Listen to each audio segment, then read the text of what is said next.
Hello mga Mars! Magandang hapon sa inyo. Eto na naman ang Mars nyo. Walang magawa. Dito na naman sa kusina niyang mainit. Eto mga Mars, baboy. Bababad ko to. Gagawin kong tosino. Tinanggalan ko na nga pala to ng balat. Ayan mga Mars, lagyan natin ng toyo. Mga 2 tablespoon.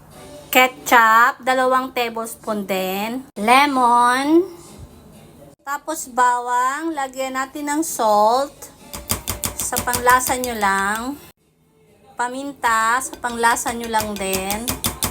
Tapos pulang asukal.